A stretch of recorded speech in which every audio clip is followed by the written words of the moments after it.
Hi friends, welcome to my channel. Good morning. ಇವಾಗ 7 ಗಂಟೆ ಆಗಿದೆ.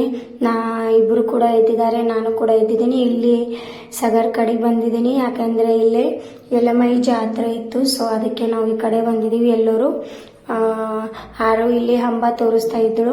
ಸೊ ಈ ಥರ ನಾವು ಟೈಮ್ ಸ್ಪೆಂಡ್ ಮಾಡ್ತಾ ಇದ್ದೀವಿ. ಇವತ್ತು ತುಂಬ ಪ್ಲ್ಯಾನ್ ಹಾಕಿದ್ದೀವಿ, ಯಾಕಂದರೆ 2 ಡೇಸ್ ಅಷ್ಟೇ ಇರೋದು. ಅದಕ್ಕೆ ನಾವು ನಮ್ಮ ಹೊಲ ನೋಡ್ಕೊಂಡು ಬರಬೇಕು ಅಂತ ಅಂದ್ಕೊಂಡಿದ್ವಿ. ಹೊಲ ನೋಡಿಕೊಂಡು ಜಾತ್ರೆ ಮಾಡಿಕೊಂಡು ಮತ್ತೆ ರಿಟರ್ನ್ ಹೋಗ್ಬೇಕು ಅಂದ್ಕೊಂಡಿದ್ದೀವಿ. 2 ಡೇಸ್ ಆಗೋಣ.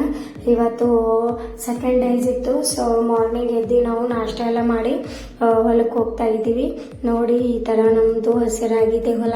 ಇಲ್ಲಿ ಗೋಧಿ ಜೋಳ ಮತ್ತಂದರೆ ಸಜ್ಜೆ ಹಾಕಿದ್ರು.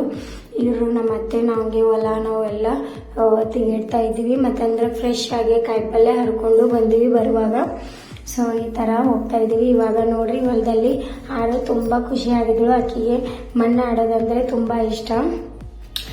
ಈ ಥರ ಎಲ್ಲ ಫ್ರೆಶ್ ಕಾಯಿಪಲ್ಯ ಹರ್ಕೊಂಡಿದ್ವಿ. ಪಾಲಕ್ಕು, ಮೆಂತಿ ಪಲ್ಯ, ಕೊತ್ತಂಬರಿ ಮತ್ತಂದ್ರೆ ಬೆಂಡೆಕಾಯಿ, ತೊಗರಿಕಾಯಿ ಎಲ್ಲಷ್ಟು ನಾನು ಚೆನ್ನಾಗಿ ಫ್ರೆಶ್ ಆಗಿ ಹರ್ಕೊಂಡಿದ್ದೆ. ಸೊ ಆರು ಮತ್ತಂದ್ರೆ ಭೂಮಿಕಾ ಇಬ್ರು ಹೊಲದಲ್ಲಿ ಆಡಕತ್ತಿದ್ರು. ಈ ಥರ ಮಣ್ಣಲ್ಲಿ ಆಡ್ತಾ ಇದ್ರು ಫ್ರೆಂಡ್ಸ್. ಹುಡುಗರಿಗೆ ಮಣ್ಣಂದ್ರೆ ತುಂಬಾನೇ ಇಷ್ಟ. ಸೊ ಈ ಥರ ಹುಡುಗರು ಆಡ್ತಾ ಇದ್ರು. ಇವಾಗ ಯಲ್ಲಮೈ ಜಾತ್ರೆಗೆ ನಾವು ಪರಡಿ ತುಂಬ್ತಾ ಇದ್ದೀವಿ. ಪರಡಿ ತುಂಬಿ ನಾವು ಜಾತ್ರೆ ಮಾಡಿಕೊಂಡು ಮನೆಯಲ್ಲೇ ಹೊರಡ್ತಾ ಇದ್ದೀವಿ. Thank you.